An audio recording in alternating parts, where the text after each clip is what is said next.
ಬಯಾರಿ ಕವಿಗಳು ಅಂತಾರ ತಿಳ್ಕೊಂಡ್ರ. ಕವಿಗಳಂದ್ರ ಕವಿಗಳು 3 ಜನರ, ಪುಸ್ತಕ 3 ಅವ. ಕವಿಗಳು 3 ಅಂದ್ರ ಒಬ್ಬ ಮೊದಲನೇದವ ನರಕವಿ, ಎರಡನೇದವ ನರಕವಿ,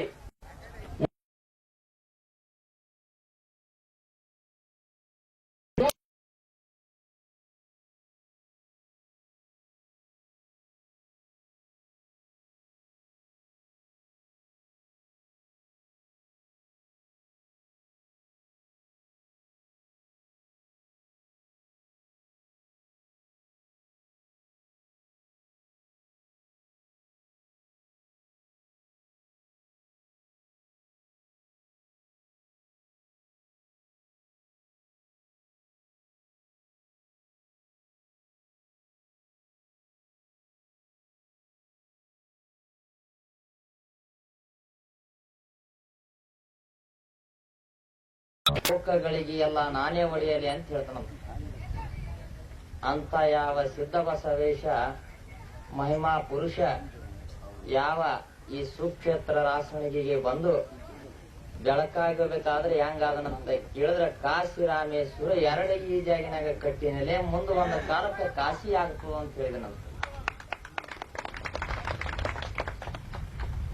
ಅದೇ ತರ ಯಾವ ಸಿದ್ಧ ಪರ್ವತದಲ್ಲಿ ವಾಸ ಮಾಡಿರ್ತಕ್ಕಂಥ ಪರಂಜ್ಯೋತಿ ಕೂಡ ನಮಸ್ಕರಿಸಿ ಯಾವುದು ಹೌದು ಅದು ಅಲ್ಲ, ಯಾವುದು ಅಲ್ಲ ಅದು ಹೌದು ಮಾಡಿ ತೋರಿಸುವಂತ ಸ್ಥಳ ಯಾವುದು ಅಂತ ಕೇಳಿದ್ರೆ ಸುಕ್ಷೇತ್ರ ರಾಸಣಿಗೆ ಊರಂತ. ಆದ ಅಂದ್ರೆ ಇಲ್ಲ, ಇಲ್ಲ ಅಂದ್ರೆ ಆದಂತ ಮಾಡಿ ತೋರಿಸುವಂತ ಸ್ಥಳ ಈ ಸಿದ್ಧ ಬಸವೇಶ್ವರ ಜಾಗದಲ್ಲಿ ನಡೀತು. ಯಾವ್ಯಾವ ಸಂದರ್ಭದಲ್ಲಿ ಏನೇನು ನಡೀತು ಅಂತಕ್ಕಂಥ ಮಾತ ಇದು ಹಿಂದೆ 20 ವರ್ಷದ ಹಿಂದ ಶರಣಗೌಡರು ನಾವು ಕೂಡಿ ಏನೋ ಅಕಸ್ಮಿತವಾಗಿ ಮಾತಾಡ್ತಿದ್ದೇವೆ. ಏನಂತ ಗೌಡ್ರೆ, ಒಂದು ಸಲ ಇದು ಹೆಂಗ ಆಗ್ತದ ಅಂತ ಕೇಳಿದ್ರೆ ನೀರ ಏರ ಊರ ಇದ್ದಲ್ಲಿ 16 ಸಿದ್ಧಿಗಳಲ್ಲ 64 ಸಿದ್ಧಿಗಳ ಕಟ್ಟಿದಂತ ಬಲಡ್ಡ ಪುರುಷ ಸಿದ್ಧ ಬಸವೇಶ ಇಲ್ಲಿ ಒಂದು ಕಾಲಕ್ಕೆ ಹೆಂಗಂತ ಕೇಳಿದ್ರೆ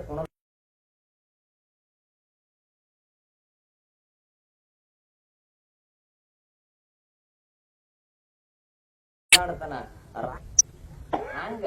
ಯಾಕಂದ್ರೆ ಕೇಳಿದ್ರೆ ಬಲಭೀಮ ಎದ್ದಾನಪ್ಪ ಅಂದಾಗ ಆ ಬಲಾಢ್ಯ ಪುರುಷನು ಗುರುವಾಗಿರ್ತಕ್ಕಂಥ ಮೊಟ್ಟ ಮೊದಲಿನ ಅವ್ರ ತಾಯಿ ತಂದೆ ಏನಂತ ಹೆಸರಿಟ್ಟಿದ್ರು ಅಂತ ಕೇಳಿದ್ರೆ ರಾಮನಾಥ ಅಂತ ಹೆಸರಿಟ್ಟರು. ರಾಮನಾಥ ರಾಮನ ಭಕ್ತನಾಗಿರ್ತಕ್ಕಂಥ ಯಾವ ಹನುಮನ್ ದೇವ್ರ ಅವಾಗ ರಾಮನ ಮ್ಯಾಲ ಯಾವಾಗ ಮನಸ್ಸು ಹೋಗ್ತಂತ ಕೇಳಿದ್ರೆ ಬೆಳಕಾದ ತಕ್ಷಣ ರಾಮನ ಮ್ಯಾಲ ಮನಸ್ಸು ಹೋಗ್ತದೆ. ರಾತ್ರಿ ಆದ ತಕ್ಷಣ ಎಲ್ಲಿ ಹೋಗಿರ್ತಾನ ಅಂತ ಕೇಳಿದ್ರೆ ತನ್ನ ಮಂದಿರದಲ್ಲಿ ಇರ್ತಾನಂತ. ಹಗಲ ರಾತ್ರಿ ಏಕ ಮಾಡುವಂತ ಕಾಲ ಈಗ ಬರ್ತೇನು, ಗುರು ಶಿಷ್ಯರು ಇವರು ಒಬ್ರು ಒಂದಾದರೇನು ಅಂದ್ರೆ ಇನ್ನು ಮುಂದೆ ಸದ್ಧರ್ಮ ಕಾರ್ಯಗಳೆಲ್ಲ ಜಯ ಆಗಲಿ ಅಂತ ತಿಳ್ಕೊಂಡು ಆ ಮಹಾತ್ಮ ಸಿದ್ಧ ಬಸವೇಶ್ವರನಲ್ಲಿ ಅನಂತ ಕೋಟಿ ನಮಸ್ಕರಿಸುತ್ತಾ, ಈಗ ಯಾಕಂದ್ರೆ ಗಾನ ಗಂಧರ್ವವನ್ನು ಮಾಡಿ ತೋರಿಸಬೇಕಂತ ತಿಳ್ಕೊಂಡು ಎಲ್ಲ ನಮ್ಮ ಅಪೇಕ್ಷದಿಂದ ಗುರುಲಿಂಗ ಸ್ವಾಮಿಯವರು ಇತ್ತ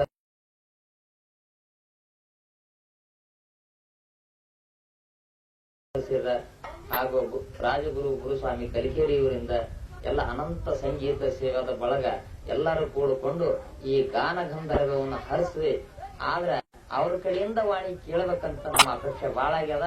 ಅದಕ್ಕೆ ಈಗೇನು ಮಾತಾಡುವಂತ ಅವಕಾಶ ಬಾಳ ಇಲ್ಲ. ನನ್ನ 4 ಮಾತಿಗೆ ಮುಗಿಸ್ತಾ ಇದ್ದೇನೆ.